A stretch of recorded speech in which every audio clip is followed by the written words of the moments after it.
This Escape from Tarkov tutorial, we're going to be talking about health and how the system works.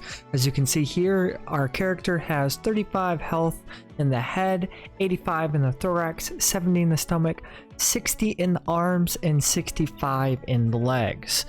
It'll be noted that if you have a 0 in your thorax or your head, your character will die, and this goes for your PMC or your scav. Then, if your stomach gets zeroed, you lose hydration. If your arms get zeroed, you lose the ability to aim steadily. And if your legs get zeroed, you will lose the ability to walk. I'm going to expand on that later, but now we're going to talk about what items can help you regain health. There are 5 main items. You have your AI2, your car, your IPAC, your Salewa, and your Grizzly. More commonly, you will be using an IFAC or a Salewa, and as you can see here, they all heal about the same. You can hotkey them if needed. They each have different things that can go along with them. However, these are your main ways to get health back. There are more ways, but these will be your more commonly now. Blood loss is the next effect I'm going to talk about, and the only way you can fix blood loss is with a bandage, an army bandage, a car, an IFAC, a Salewa, or a Grizzly. Those are your main ways to do it. Most commonly it would be an IFAC or a Salewa, and while using these items, it does take a certain amount of health away from the item. I believe it's 30 for most, and I believe 40 for a car.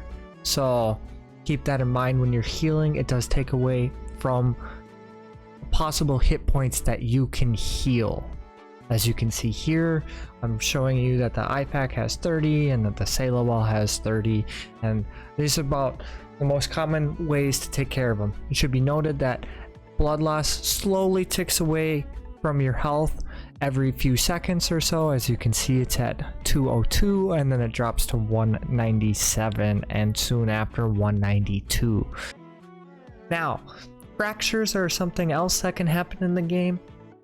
Fractures happen from being shot or falling large distances, and the only way to fix these are with splints or alu splints. Now, for whatever reason, if you were to black your limbs like I was talking about earlier, the only ways to be able to stop or regain these limbs would be with a CMS kit or a survival kit. Both are down here below. As you can see, I am using a surf kit right now and my leg is bringing back. I sped it up so you don't have to deal with it so long, and it should be noted that you should stop any bleeds that you may or may not have before you use a surf kit. As you can see here, I lost my leg because I did not stop my bleeds. Painkillers, probably the most important item to have in Tarkov.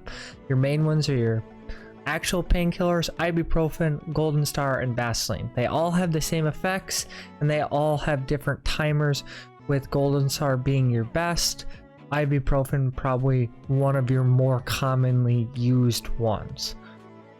So if you were to jump off an edge and have a black limb by chance, as you can see here, and you can see my limbs are blacked, you can use a painkiller. A painkiller has lots of side effects. The more prominently most and called Premeding, which people pop painkillers before fights because painkillers allow you to move freely and run even with black limbs. It should be noted that when you're running with black limbs, you do still take damage from running. However, you'll be able to run freely without restrictions on your screens.